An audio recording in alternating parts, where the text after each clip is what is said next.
1984 का 2 नवंबर याद करो, 1984 का।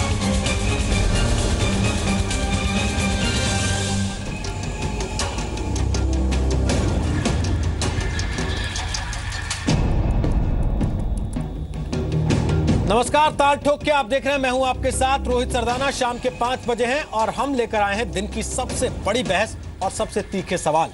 आज हम पूछ रहे हैं कि क्यों देश की सबसे पुरानी राजनीतिक पार्टी को 1984 के दंगे पर मेमोरी लॉस हो गया और क्यों 84 को भूलकर दादरी पर शांति का पाठ पढ़ाया जा रहा है।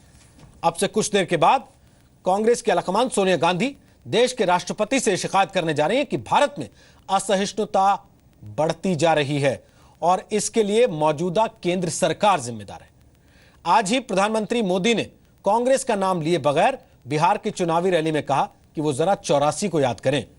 कांग्रेस के उपाध्यक्ष और बाकी नेता भी देश के माहौल से परेशान है और पार्टी एक मार्च भी निकालने जा रही है।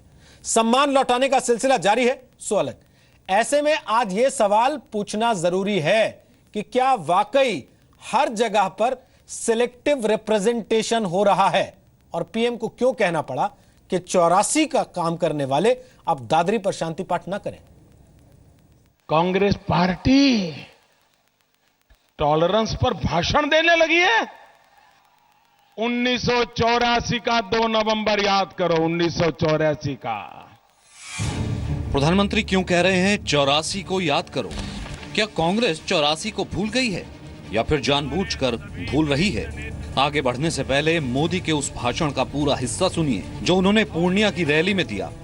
1984 का 2 नवंबर याद करो, 1984 का। इंदिरा गांधी जी की हत्या के दूसरा दिन, तीसरा दिन, चौथा दिन दिल्ली में, हिंदुस्तान में सिखों का कत्लेआम चल रहा था, कत्लेआम किया जा रहा था। कांग्रेस पार्टी पर गंभीर आरोप लगे थे, कांग्रेस के नेताओं पर गंभीर आरोप लगे थे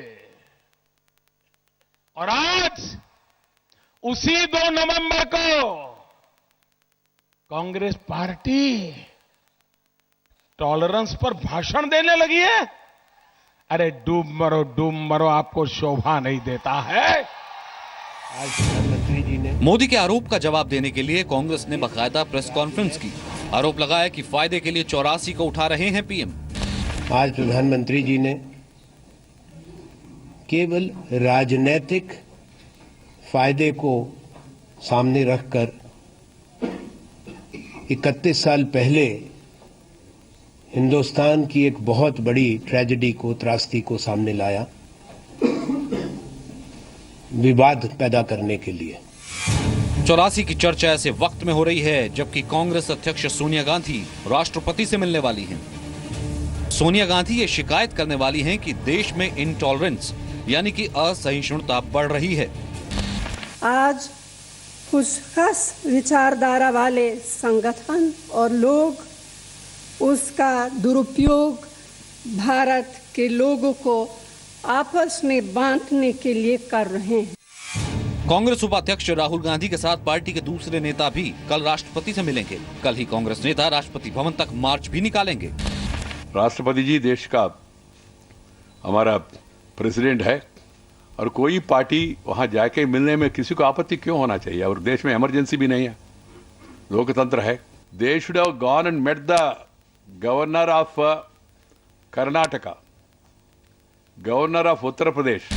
माहौल इतना खराब है कि हदें तोड़ दी हैं, हदों से आगे हालात खराब हो गए हैं और आज कांग्रेस के पास कोई और रास्ता नहीं है सिवाय एहतजाज करने के, राष्ट्रपति के पास जाने के। प्रॉब्लम से उसकी परिभाषा होनी चाहिए। कौन सी परिभाषा है कि कोई इनको किसी को न किसी ने रोका है देश से बाहर निकलने के लिए, आने के लिए, देश में घूमने के लिए, बोलने के लिए? मैं समझता हूँ कि इससे हमें ध्यान देना नहीं चाहिए, उनको जाने दीजिए। या थोड़ा पैदल जाएंगे तो थोड़ा एक्सरसाइज भी हो जाएगी। तो सवाल उठता है कि बिहार के चुनाव में 84 कहां से आ गया? क्या वाकई 84 को भूलकर दादरी पर शांति पाठ किया जा रहा है? क्या देश में जानबूझकर असहिष्णुता फैलाने का प्रचार किया जा रहा है? इन्हीं सवालों पर बहस ताल ठोक के। और आपको बता दें कि ताल ठोक के आज बात करने के लिए हमारे साथ श्रीकांत शर्मा है बीजेपी की तरफ से, हमारे साथ अखिलेश प्रताप सिंह है कांग्रेस की तरफ से, हमारे साथ एमएस बिट्टा है जो कि चेयरमैन है एआईएटीएफ के, स्वागत है आपका भी, और हमारे साथ एचएस फुल्का है जो कि 84 दंगा पीड़ितों के वकील हैं और आम आदमी पार्टी का रिप्रेजेंटेशन भी काफी लंबे समय तक करते रहे। बहरहाल आप चारों का स्वागत है। सबसे पहले मेरा सवाल अखिलेश प्रताप सिंह आज आपसे है, क्योंकि प्रधानमंत्री ने एक चुनावी रैली में 84 का जिक्र जिस तरीके से किया उसमें उन्होंने एक पंक्ति कही, आपने भी सुनी होगी। उन्होंने कहा कि इनटॉलरेंस का ज्ञान कांग्रेस को देने का अधिकार नहीं है। आपका क्या कहना है इस पर?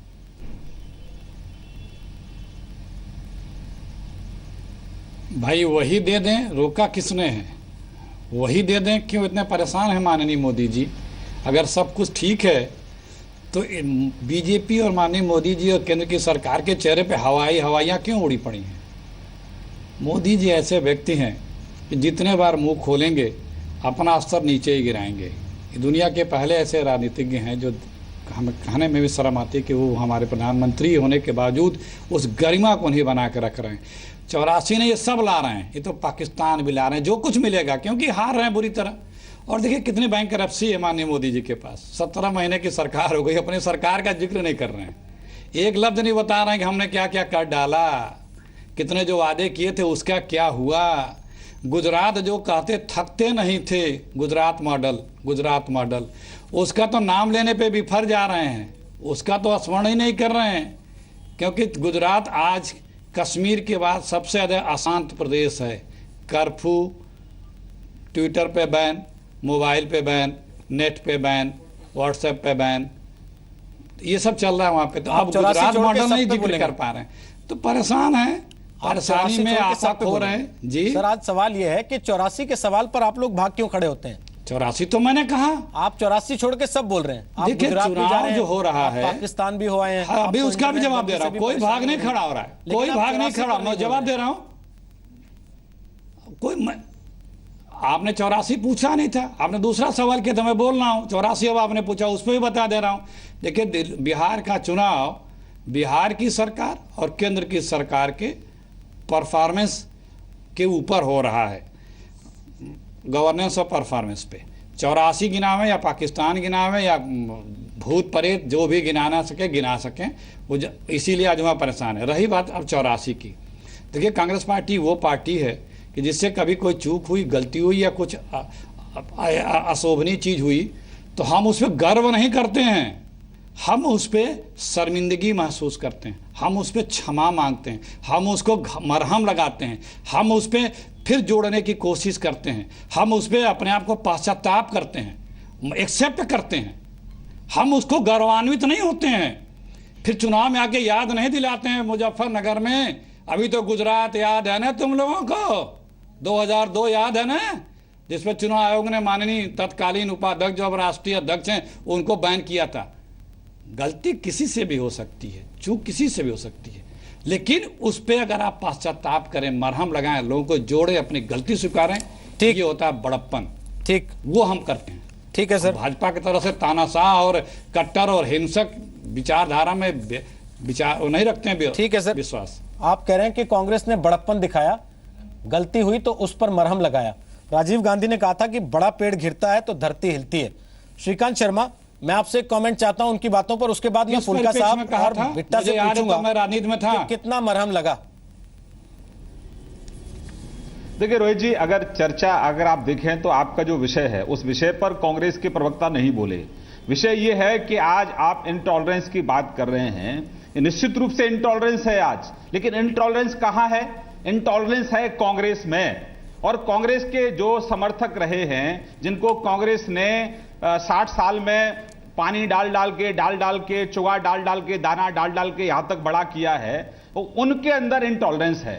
आप वास्तविकता में अगर जाएंगे तो देखिए, इस देश ने 16 साल नेहरू जी को झेला, 15 साल इंदिरा जी को झेला, 5 साल राजीव जी को झेला, 10 साल सोनिया और राहुल जी को झेला। अरे भाई, हमें तो 15 महीने हुए हैं, 15 महीने में ही आप इतना उद्वेलित हो रहे हैं। इतना आक्रोशित हो रहे हैं, बर्दाश्त करने की सीमाएं आप पार कर रहे हैं और कह रहे हैं कि असहिष्णुता है। अरे असहिष्णुता तो नरेंद्र मोदी के खिलाफ कांग्रेस की है, जो पहले दिन से ही नरेंद्र भाई को टारगेट करके आप आगे चल रहे हैं। और अब तो षड्यंत्र की हद हो गई रोहित जी, षड्यंत्र की हद हो गई कि ऐसे अपने पिट्ठुओं को, जिन इनके पिट्ठुओं ने लोकसभा चुनाव में नरेंद्र भाई मोदी और बीजेपी को वोट ना देने की अपील की थी, ऐसे पिट्ठुओं को आगे करके और तथाकथित जो साहित्यकार हैं या जो उनको ये कहते हैं फिल्मकार हैं, उनके कंधे पर बंदूक रखे आगे ये लड़ाई लड़ने की कोशिश कर रहे हैं। क्यों? क्योंकि कांग्रेस पार्टी कायर है। कांग्रेस पार्टी सीधे सीधे भाजपा से लड़ाई नहीं लड़ सकती है, इसीलिए अपने पिट्ठुओं को आगे करके लड़ाई लड़ने की कोशिश कर रहे हैं। और बड़ी अच्छी बात कही, जिनके 84 के दंगों में जिनके चेहरे पर खून के धब्बे लगे हैं, वो असहिष्णुता की बात कर रहे हैं। जब 3700 सिख जिंदा जला दिया गया दिल्ली के अंदर और 10,000 लोगों की पूरे देश भर में हत्या हुई, तब राजीव गांधी ने कहा था कि जब कोई बड़ा वृक्ष गिरता है तो जमीन हिलती है। अरे थोड़ी शर्म करो, थोड़ी शर्म करो। अगर पुरस्कार वापस करना है तो राजीव गांधी का पुरस्कार वापस करो, भारत रत्न को वापस करो। अगर आपके अंदर हिम्मत है तो पीछे पर्दे के पीछे से आप लड़ाई लड़ रहे हो, क्योंकि आपके अंदर गट्स नहीं है, आपके अंदर ताकत नहीं है, क्योंकि भ्रष्टाचार आपके मुंह पर है, कोयले की कालिक आपके मुंह पर है, 10,000 करोड़ का घोटाला आपके कंधों पर है। इसीलिए लड़ाई नहीं लड़ सकते, तो इसलिए चाटुकारों को लेकर आओ, ऐसे लोगों को लेकर आओ जिन लोगों को आपने ऐशो आराम कराया 10 साल, उनको आगे करके लड़ाई लड़ो। अरे आपके अंदर हिम्मत है तो विकास पर हमसे चर्चा करो, असहिष्णुता पर हमसे चर्चा करो। जिस तरीके से कश्मीर से हिंदुओं को वापस भेज दिया गया, जिस तरह से असम के अंदर जिस तरह से हिंदुओं को बांग्लादेशियों ने मारा, तब आपकी असहिष्णुता कहां थी? तब आप कहां थे? अब तो कब्रों में से बाहर निकल कर आ रहे हैं। श्रीकांत, हमारा सवाल यही है, कांग्रेस का एक पिट्ठू, कांग्रेस का एक पिट्ठू। श्रीकांत जी, हमारा सवाल यही है, राष्ट्रीय क्या सेक्युलरिज्म ISIS कहता है? सर, क्या सेक्युलरिज्म सिलेक्टिव है? हमारा सवाल यही है। और आज ये पूछना इसलिए भी जरूरी बनता है कि जो लोग हमेशा उम्र भर अल्पसंख्यकवाद की राजनीति करते रहे, MS बिट्टा, असली अल्पसंख्यक तो सिख है इस देश में, किसी ने उसको कभी अल्पसंख्यक नहीं कहा। दर्जा देना तो दूर की बात है, उसके साथ वो तुष्टीकरण करना तो दूर की बात है, उसके असली अधिकार भी उसको नहीं दिए गए। और आज अखिलेश प्रताप सिंह कह रहे हैं कि कांग्रेस ने शर्मिंदगी में जताई है और मरहम भी लगाया। आपको लगता है मरहम लगा है? देखो, जब दंगे हो रहे थे, मैं भी शायद उस दिन मर जाता। मैं बम्बों से तो बहुत दूर की बात है, मैं भी ट्रेन में था, जो मैंने हालात देखे। मेरे साथ एक हिंदू को, मेरा MLA का PA था, उसने हमें बचा लिया, नहीं तो हम भी जिंदा ना होते। मैं महसूस करता हूँ आज अपने पूरे भारत को हमें बचाने के लिए, मजबूत करने के लिए, भारत माता की आज़ादी की रक्षा के लिए हमें सेकुलरिज्म का वो नारा, जो पुराना नारा था, शहीद आजम भगत सिंह, राजगुरु सुखदेव, मंगल पांडे, इस्तफाकुल्ला खां, भारत माँ के 4 सिपाही, हिंदू मुस्लिम सिख ईसाई, वो नारा देना पड़ेगा। और ये बात कुछ महीने मैंने पहले कही। आज हिंदुस्तान के अंदर गोली बम चलाने की जरूरत नहीं है। पाकिस्तान की हिम्मत नहीं कि अब हिंदुस्तान के अंदर गोली बम चलाए। अगर हम इस तरीके से लड़ाई हमारी चलती रही, आपस में मजहब धर्म की लड़ाई, पार्टियों की लड़ाई चलती रही, तो पाकिस्तान को कुछ करने की जरूरत नहीं। कुछ महीने पहले कहा था ऑफ द रिकॉर्ड किसी पत्रकार को, पाकिस्तान अपने 10 आदमी भेजेगा, जहां हिंदुस्तान में होंगे अलग अलग जगह पे, जहां पाकिस्तान से भेजेगा। क्या करेगा? जैसे गौ माता के सिर काट के मंदिर में फेंके, आज तक पंजाब की आग अभी तक बुझी नहीं है। अभी गुरु ग्रंथ साहब महाराज का अपमान किया गया, उनके अंगों को नुकसान पहुंचाया गया, आग फिर लग गई। कोई गौ माता के सिर काट के मंदिरों में फेंकेगा, को कुरान पाड़ेगा, कोई गीता रामायण जी का नुकसान करेगा, कोई सिख धर्म का गुरु महाराज का, जैसे पंजाब में अभी नुकसान हुआ, नुकसान करेगा। वो आतंकवादी पाकिस्तान के भेजे हुए एजेंट हिंदुस्तान में कहीं भी छुप जाएंगे, जब पाकिस्तान चले जाएंगे। हम आपस में हिंदू मुस्लिम सिख ईसाई लड़ते रहेंगे। क्या देश का विकास कर पाएंगे? क्या भारत माता की आजादी की रक्षा पर कर पाएंगे? पंजाब के जख्म अभी हमें भूले नहीं है। अभी पंजाब कहां था हमारा? सोने की चिड़िया था पंजाब। आज पंजाब आतंकवाद ने हमें कहां जाके फेंक दिया। हमारे लिए बहुत बड़ी समस्या है। हम पॉलिटिकल पार्टियों के लोग एक मंच पे कम इकट्ठे होंगे। आपकी भावनाएं जुड़ी हैं। देश भर में 10,000 से ज्यादा लोगों का कत्लेआम हुआ। देश की राजधानी में 3,500 से ज्यादा सिख काट दिए गए। आज वो कह रहे हैं कि हम शर्मिंदा हैं जिन्होंने माफी मांगने में 25 साल लगा दिए। सवाल सबसे बड़ा ये है आप कि उस पार्टी को represent करते हैं? मैं कह रहा हूं कि मैं भी उस दिन मर जाता ट्रेन में। हम उस दिन यहां दिल्ली पहुंचे, इंदिरा गांधी जी के हम पहुंचे, किस तरीके से पहुंचे हमें पता है। मैं फिर कहूं, एक व्यक्ति था जिसने बचा दिया, बोगी थी बंद होने वाली, पीछे लोग आगे, ट्रेन को आग लग जाती, पर आज तक अगर सजा नहीं मिली है किसी को, इतने बेगुनाह लोगों का सिक्खा को कत्ल हुआ, सजा नहीं मिली है, तो मैं समझता हूं कि देश के अंदर आजादी रही है। हम फिर भी किसी ना किसी गुलामी की तरफ अभी भी बैठे हुए हैं। एचएस फुल्का, अगर मैं अखिलेश प्रताप सिंह की बात मान लूं, जो उन्होंने दावा किया कि कांग्रेस शर्मिंदा हुई, कांग्रेस ने जख्मों पर मरहम भी लगाया, कांग्रेस ने माफी भी मांगी, तो आप किस चीज की लड़ाई लड़ रहे हैं फिर अदालतों में? पहली बात तो मैं, जो आपने शुरू में कहा था कि बिहार में मोदी जी को जो 84 याद आ गया, मैं उसका जवाब दूं। 1 और 2 नवंबर को हिंदुस्तान के जिस भी नेता को ये हजारों इनोसेंट नागरिकों का कत्ल नहीं याद आता, वो नेता कहने के काबिल ही नहीं है। चाहे वो बिहार में हो, चाहे महाराष्ट्र में हो, चाहे वो अमेरिका कनाडा कहीं भी बैठा हो, हर हिंदुस्तान के नेता को ये याद रखना चाहिए कि 1, 2, 3 नवंबर को हजारों बेकसूर नागरिकों का सड़कों पे शरेआम कत्ल किया गया। दूसरी बात, ये जो कहने वाली बात है, जो मोदी जी ने ये बात तो कह दी कि कांग्रेस का सर शर्म से झुकना चाहिए, बिल्कुल सही है, कांग्रेस का सर तो शर्म से झुकना ही चाहिए। मगर मैं एक बात कहता हूं, ये आज अखिलेश जी कह रहे हैं गलती हो गई, जितनी देर ये पावर में थे तो इनको गलती याद नहीं आई। 30 साल तक जब बीजेपी पावर में नहीं थी तो उनको गलती ये याद आया कि यहां पे कुछ करना चाहिए। आज 1.5 साल से बीजेपी पावर में है, अब उनको भी याद नहीं है कि ये पीड़ितों को इंसाफ भी देना चाहिए।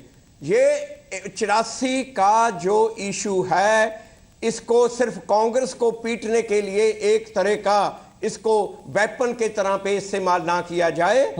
इसके बहुत सीरियस इशू है जे बीजेपी इसको गुजरात के अगेंस्ट और या कांग्रेस को सिर्फ पीटने के लिए ही बरतती है। बीजेपी को चाहिए कि ये जगदीश टाइटर जैसे लोगों को, जिसको जो मोदी जी की सरकार ने क्लीन चिट दिया है, बहुत गलत दिया है। पीड़ितों को इंसाफ चाहिए, देश के नागरिकों को कानून इंप्लीमेंट करने होना चाहिए। देश का, हम कहते हैं देश का कानून सबसे ऊपर है, देश का कानून सबसे ऊपर है। तो जो टाइटर सज्जन कुमार वैसे दरिंदे अब भी इतनी शरेआम क्यों घूम रहे हैं और इतनी ऊंची पदवियों पे आज भी क्यों बैठे हैं? ठीक, ये देश का कानून सबसे ऊपर है तो आज भी इन लोगों को क्लीन चिट क्यों दी जा रही है? अखिलेश जी कह रहे हैं कि हमने गलती मान ली। अरे कहां गलती मान ली? इन्होंने तो उसी सज्जन कुमार टाइटल को सर पे उठा के रखा। आज तक मुझे ये बता दें, इतनी देर इनका राज रहा, ये जितने भी इन्होंने एक भी एडमिट नहीं किया, जबकि इतना एविडेंस था कि इनके लीडर्स आगे मॉब के आगे लग के शरेआम मार रहे थे। सारी दिल्ली ने देखा, सारे शरेआम सब ने देखा।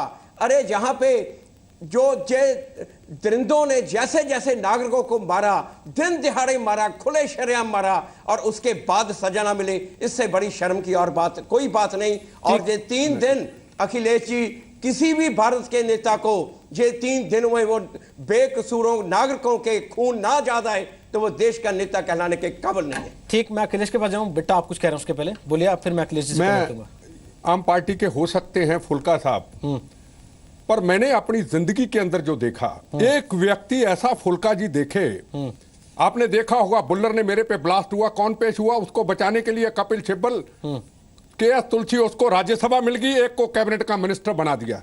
ये फुल्का साहब एक ऐसे व्यक्ति मैंने अपनी जिंदगी के देखे, मेरा इनके साथ कोई प्यार दोस्ती नहीं है, अकेला व्यक्ति उन सिख समाज के लिए जो लोग बेगुनाह लोग मारे गए, अकेला ही वकालत करते रहे और किसी ने फॉरेन से इनको फंडिंग नहीं दी। आतंकवादियों को बचाने के लिए कपिल सिब्बल को, तुलसी को करोड़ों रुपए की फंडिंग आई। मैंने बार बार कहा, और फॉरेन में बैठे हुए और खालिस्तानी लीडरों पैसा बेचते तो बेचते, फुल्का साहब को जो भी गुनाहगार थे उनको सजा दिलाते, अकेले लड़ते रहे। हमारी पार्टी की विचारधारा अलग होती है, इनको सैल्यूट करता हूं ऐसे व्यक्ति को। अकेला व्यक्ति, इतने सिख कत्लेआम हो गए, ये लड़ते रहे, इनको सैल्यूट करता हूं। अखिलेश जी, 2 लोगों ने बातें कही हैं अपनी अपनी। Thank you so much. Bitta साहब ने कही है, उधर से फुल्का जी ने कही है। इसके बाद भी आपको लगता है कि आप लोगों ने माफी मांग ली और देश ने वो माफी कबूल कर ली और मामला खत्म हो गया, इंसाफ हो गया तमाम लोगों के साथ जिनके परिवार के लोग मारे गए थे? अब वो ये देखने दे, अब वही है, आपको जो चीज आपको दिखना चाहती थी वो आपको दिखी। फुल्का साहब ने और भी बातें कही, बिट्टा साहब ने भी और भी बातें कही, लेकिन वो आपको नहीं दिखना था। तो वही है कि जो जिसको जिस चीज को पसंद करता है उसको वही चीज दिखती है। यही सवाल तो सर आप पर लागू होता है कि आप असहिष्णुता को पसंद करते हैं, छोड़े गए, इसलिए आप बार-बार कहते हैं कि देश में असहिष्णुता है, देश में असहिष्णुता है। यही तो मैं भी कह रहा हूं सर कि आप लोगों ने सिलेक्टिव सोच की वजह से पूरे देश पर वो सिलेक्टिविज्म सौंपा है। क्यों व्यथित हो गए, क्यों व्यथित हो गए आप? ये है तो समझा देना देश को। देश क्या बेवकूफ है, किसी के कहने के पीछे चला जाएगा? कोई अगर कुछ गलत बात कह रहा है तो उसके फॉलोअर क्यों हो रहे हैं, क्यों उस पर लोग यकीन कर रहे हैं, क्यों सत्ता में बैठे लोग समझा नहीं पा रहे हैं? छोड़े गद्दी फिर घर जाए। अगर सब लोग झूठ बोल रहे हैं, कांग्रेस गलत बयानी कर रही है, ये जो आपके भाजपा के प्रवक्ता बता रहे हैं पिट्ठुओं को और चाटुकारों को, ये सब लोग गलत बोल रहे हैं, तो ये लोग बैठे हुए हैं इतनी बड़ी मजाटी पा करके क्यों नहीं सबको समझा पा रहे हैं? नहीं समझा पाना तो रास्ता पकड़े, घर जाए। अगर इतना ही सब कुछ है, इतनी इजीली आप बता दे रहे हैं, मोदी जी बता दे रहे हैं, भाजपा बता दे रहे हैं, तो क्यों व्यथित है भाई? रोका किसने है इनको? यही बात है। देखिए हमारे यहाँ अभिव्यक्ति की आजादी है, हमने उदाहरण दिए आपको कई।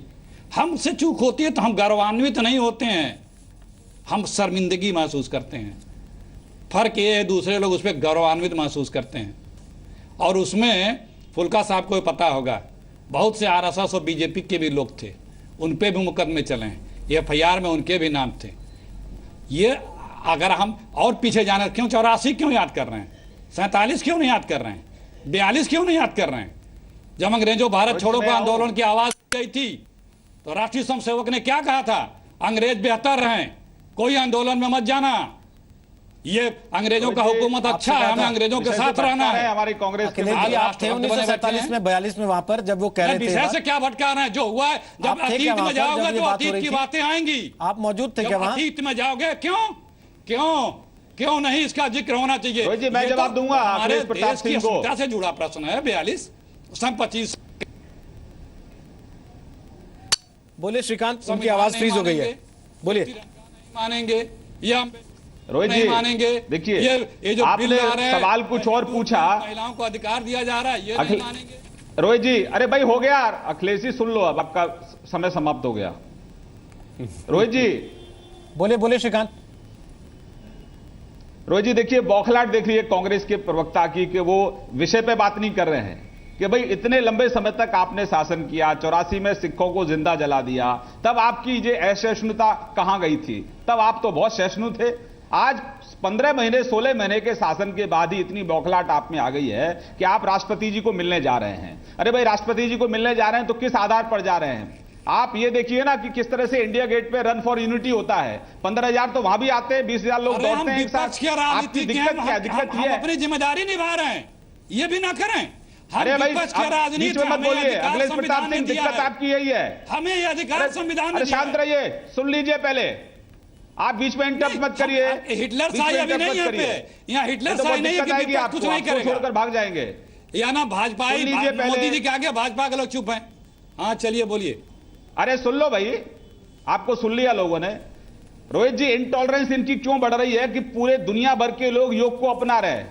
देश के प्रधानमंत्री गीता भेंट कर रहे हैं। देश के प्रधानमंत्री जब बाहर जाते हैं तो यूएई के अंदर यूएई के लोग मंदिर बनवाने की बात करते हैं। इनको इंटॉलरेंस इस चीज की है, इनको इंटॉलरेंस है कि आज गरीब का 1 रुपए के हिसाब से बीमा क्यों हो रहा है। इनको इंटॉलरेंस है कि आज मुद्रा बैंक की योजना से गरीब को स्वरोजगार क्यों मिल रहा है। इनको इंटॉलरेंस है कि दुनिया के अंदर भारत का और भारतीयों का सम्मान क्यों बढ़ रहा है। इनको दिक्कत यह है कि सरकार विजिबल क्यों है। इनको दिक्कत है कि सरकार कांग्रेस की इंटॉलरेंस की बात कर रहे हैं। इनकी परेशानी सिर्फ और सिर्फ यह है कि देश प्रगति के रास्ते पर क्यों चल पड़ा है, इसको हमें चलने नहीं देना है। ये विकास विरोधी ताकतें हैं और ये भबूड़ा है, जिसको हिंदी में कहते हैं ना कि वो छोटा सा एक हवा का झोंका है, ये निकल जाएगा। पर इन पर तो एक कहावत सिद्ध होती है कि 100 मुंह से खा के बिल्ली हज को चली, 200 मुंह से खा के बिल्ली हज को चली। तो ये कहावत इन पर पूरी तरह से सही साबित होती है। 84 पर मेमोरी लॉस और दादरी पर शांति पाठ, क्या यहां पर भी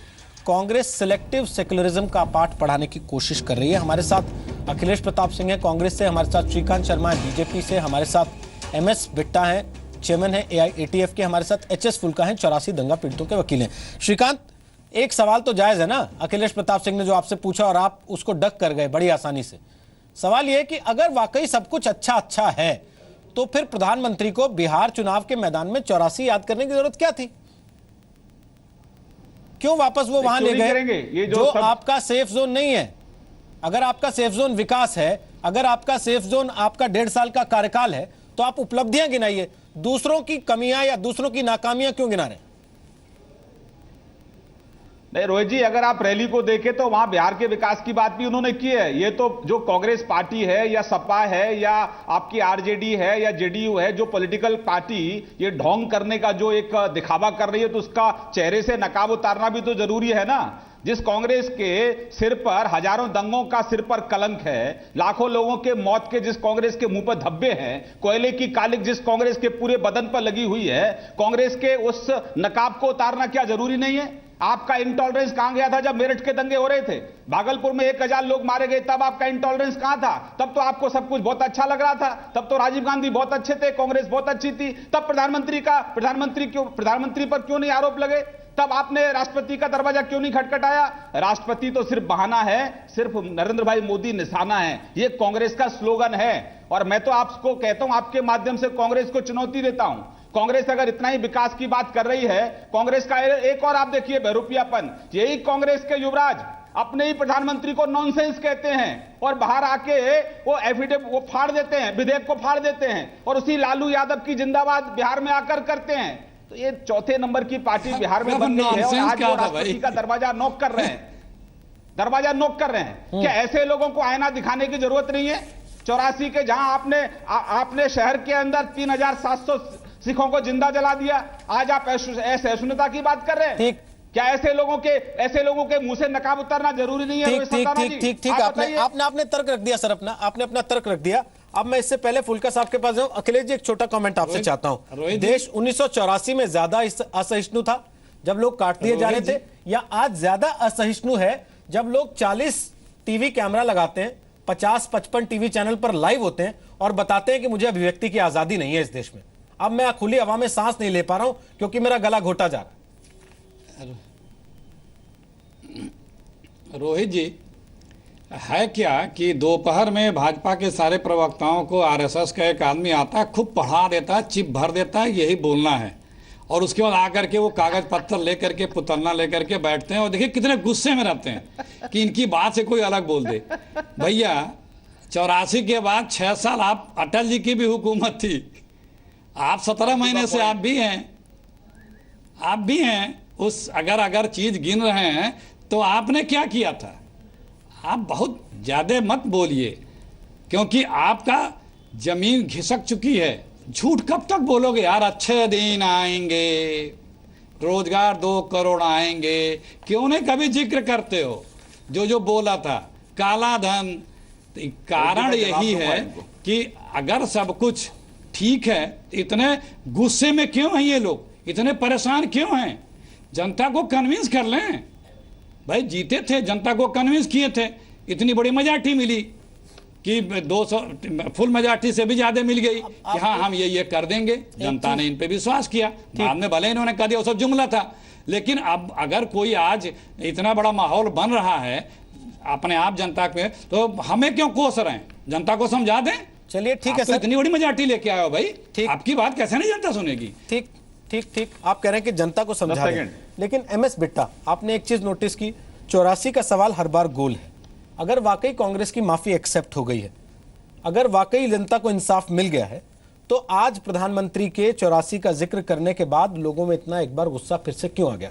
मैंने 31 अक्टूबर को यह सवाल पूछा था कि आज के दिन से सिखों का नरसंहार शुरू हुआ था, क्या कोई नेता ऐसा खड़ा हुआ जिसने सिखों के उस नरसंहार के बारे में आज कुछ बोला हो? किसी ने ट्वीट ही कर दिया हो, किसी ने फेसबुक पे लिख दिया हो, किसी ने अपने घर में श्रद्धांजलि दे दी हो, बाहर आके बताया हो कि हाँ मैं याद कर रहा हूं? कम से कम कोई ऐसा नहीं कर रहा और किसी को शर्म नहीं आ रही है। देखो मैं एक चीज बताऊं कि, और जो कर रहे हैं वो कह रहे हैं कि राजनीति कर रहे हैं। नहीं, देखो राजनीति जहां पूरे देश के अंदर हर मुद्दे पे आज पॉलिटिक्स है, हम देश की तरफ, देश को कहाँ लेके जाना उस तरफ नहीं जा रहे। मैंने आपको कहा फुल्का साहब के अब किसी पार्टी में ज्वाइन हुए, ये अकेले व्यक्ति हैं। फुल्का साहब, मैं गारंटी देता हूं इस बात की, आतंकवादी का केस इन्होंने नहीं लड़ा कभी, सिर्फ 84 के दंगों के लिए ही केस लड़ते रहे। इनको पूछिए, इनको किसी ने सपोर्ट किया?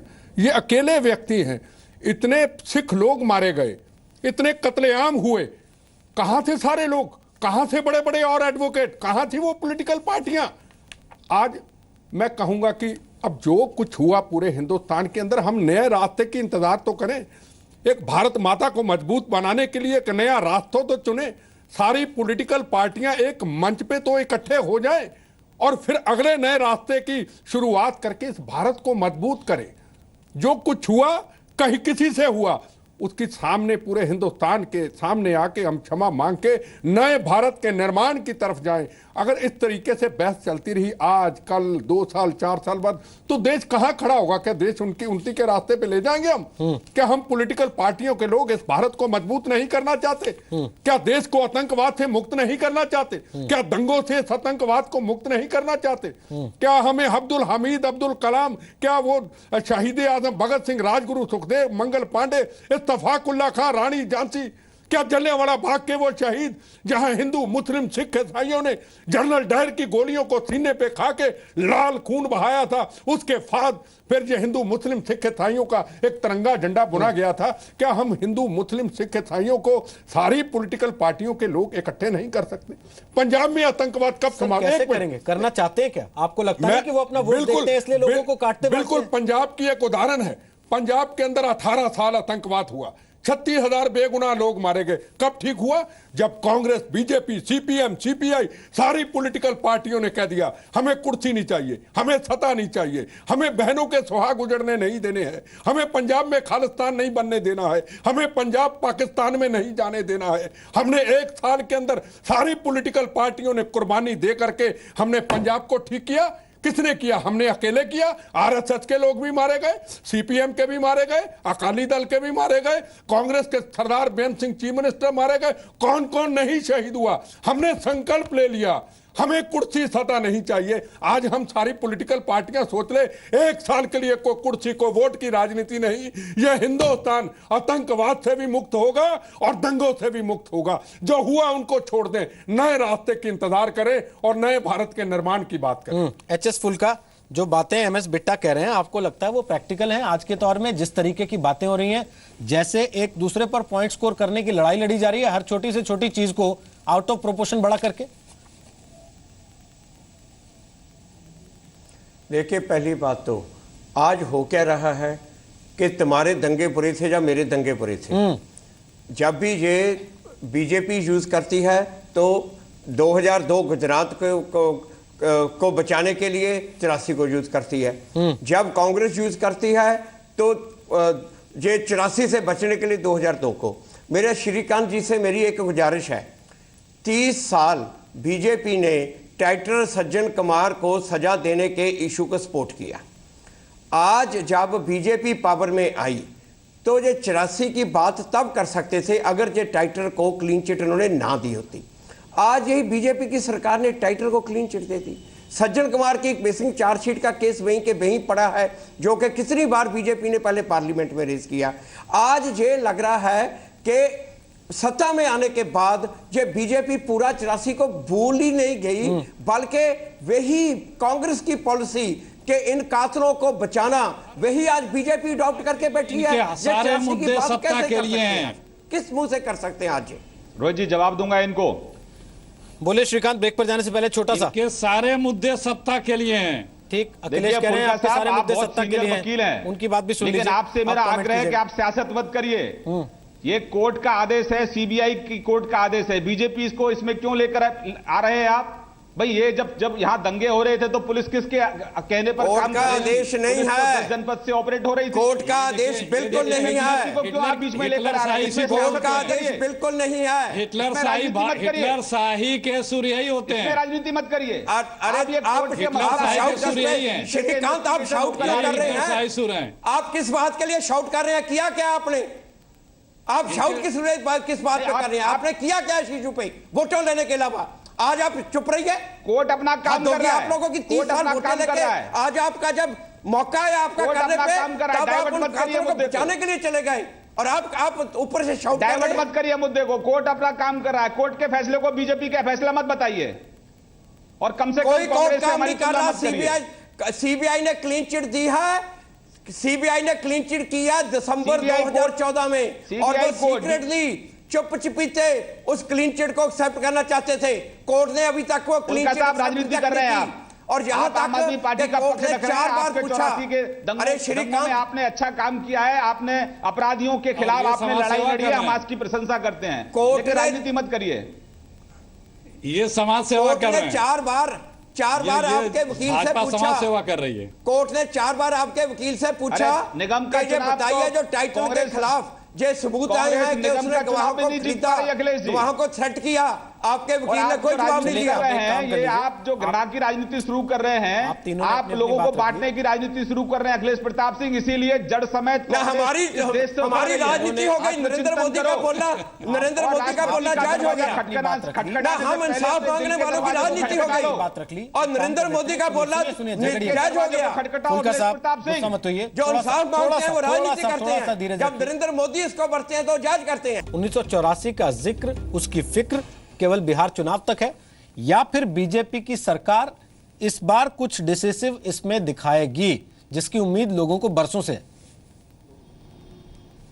देखिए, हमारी कोशिश है कि जो अपराधी हैं वो सलाखों के पीछे जाएं, जिस तरह से शेल्टर उनको मिलता रहा वो ना मिले, नंबर 1। नंबर 2, आज जिस तरह से राष्ट्रपति के दरवाजे को खटखटाने की बात श्रीमती सोनिया गांधी कर रही हैं, ये उनको जवाब है कि भाई अब आपकी जो असहिष्णुता है कि आप इस सरकार को बर्दाश्त नहीं करना चाहते हैं, क्योंकि आप जब से मोदी जी प्रधानमंत्री बने हैं तब से कांग्रेस किसी निगम का भी चुनाव नहीं जीत पाई है। राज्यों के चुनाव की तो बात बहुत छोड़ दीजिए, और बिहार में तो कांग्रेस चौथे नंबर की पार्टी है, हम उसको बहुत गंभीरता से नहीं लेते हैं। तो ये जवाब है कांग्रेस के लोगों को जो एक षड्यंत्र के तहत नरेंद्र भाई मोदी जी की सरकार की छवि को खराब करना चाहते हैं। ये ऐसे लोगों को जवाब है कि आप पूरी तरह से फ्रस्ट्रेशन में हैं।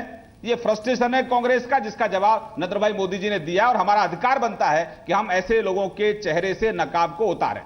लास्ट कमेंट बिट्टा साहब, समय कम है, छोटा सा। नहीं, आपने शुरुआत में बड़ा अच्छी बात कही कि हम इतने कई बार वारदात होती, हम हमेशा सालों साल याद करते 84 का इतना बड़ा दंगा। क्या आपने बात कही, मैं आपको नमस्कार इस चीज को लेके करता हूं कि हमें पूरे देश के लोगों को, सारी पॉलिटिकल पार्टियों को याद करना चाहिए था। मैं नहीं मानता, अगर नरेंद्र मोदी जी ने ये बात कह दी है, 84 के दंगों का जिक्र कर दिया है, तो मैं चाहता हूं कि सारी पॉलिटिकल पार्टी आज 84 के दंगों का जिक्र करते और कहते कि उनकी आत्मा को शांति मिले, और आगे के लिए हम शपथ लें कि पूरे देश में कभी ऐसे दंगे ना हो, किसी बहन का सुहाग ना उजड़े, किसी बच्चा यतीम ना हो, किसी की माँ, किसी का बेटा घर से निकला है को वापस आ जाए, दंगों में मारे ना जाएं। और आज के दिन मैं यही कहूंगा कि हमें सेकुलरिज्म के ऊपर जोर देना चाहिए, हिंदू मुस्लिम सिख ईसाई आपस में भाई भाई, उसके ऊपर जोर देना चाहिए। अगर देश का निर्माण, भारत माता को मजबूत करना चाहते, हमें उस तरफ जाने की जरूरत है। ये बहस अब बंद होनी चाहिए। चलिए, बहुत बहुत शुक्रिया फिलहाल आपका बिट्टा साहब। आप कह रहे हैं बहस बंद होनी चाहिए, लेकिन बहस अभी आगे बढ़ेगी जब कांग्रेस के नेता पहुंचेंगे राष्ट्रपति के दरवाजे, वहां वो मुलाकात करेंगे, क्या बात करेंगे इस पर भी हमारी नजर रहेगी।